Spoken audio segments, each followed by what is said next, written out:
ദുബായിലെ പ്രസിദ്ധമായ ഹെറിറ്റേജ് വില്ലേജാണ് ഈ കാണുന്നത്. ഇവിടെ ടൂറിസ്റ്റുകൾ വളരെയധികം വരുന്ന ഒരു സ്ഥലം കൂടിയാണിത്.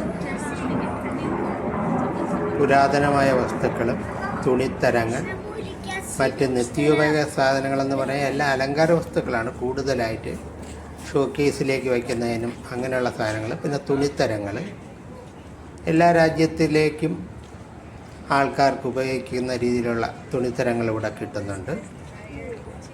പിന്നെ ഇവിടെ കൂടുതലും കച്ചവടം നടത്തുന്നതല്ലെല്ലാം എല്ലാം കൂടുതലും ഇന്ത്യ, അഫ്ഗാനിസ്ഥാൻ, പാകിസ്ഥാൻ അങ്ങനെയുള്ള രാജ്യങ്ങളിലെ ആൾക്കാരാണ്. സുവനീർ, പിന്നെ കുട്ടികൾക്ക് വേണ്ട ടോയ്സ്, കളിപ്പാട്ടങ്ങൾ അങ്ങനെ പലതും ഇവിടെ കിട്ടും. പിന്നെ അറബികൾക്ക് വേണ്ടിയുള്ള ഡ്രസ്സ്,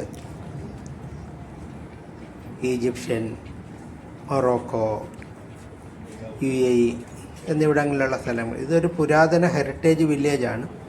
ഹെറിറ്റേജ് വില്ലേജാക്കിയാണ് ഇതിനെ പണിതിരിക്കുന്നത്. പുരാതനമായ ഒരു അറബിക് സ്റ്റൈലിലാണ് ഈ മാർക്കറ്റിൻ്റെ നിർമ്മാണം.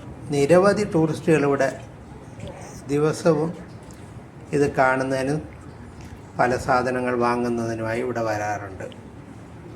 ഞാൻ കൂടുതലായി കണ്ടത് ചൈനീസ്, ഇന്ത്യൻ എന്നീ ഡെസ്റ്റിനേഷനുള്ള ആൾക്കാരെയാണ് നമ്മൾ കൂടുതലായിട്ട് ഇവിടെ കണ്ടത്. അവരെല്ലാം ഒരു ഗ്രൂപ്പായിട്ട് വന്ന് ഇവിടെ വന്ന് എല്ലാ സ്ഥലങ്ങളും കണ്ട്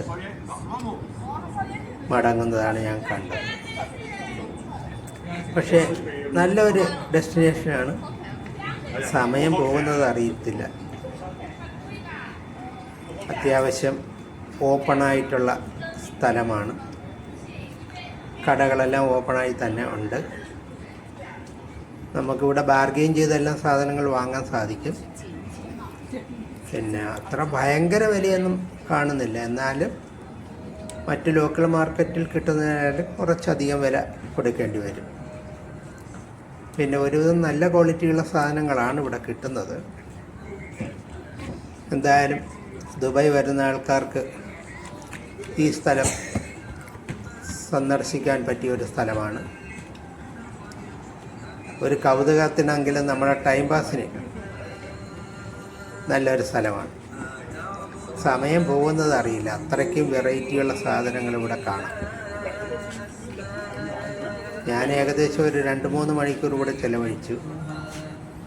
എന്നോടൊപ്പം എൻ്റെ സുഹൃത്ത് വിഷ്ണു ഉണ്ടായിരുന്നു. അങ്ങനെ ഞങ്ങൾ സംസാരിച്ചും പറഞ്ഞും ഒരു തലയിൽ നിന്നും അങ്ങേ തല വരേക്കും ഞങ്ങൾ നടന്നു.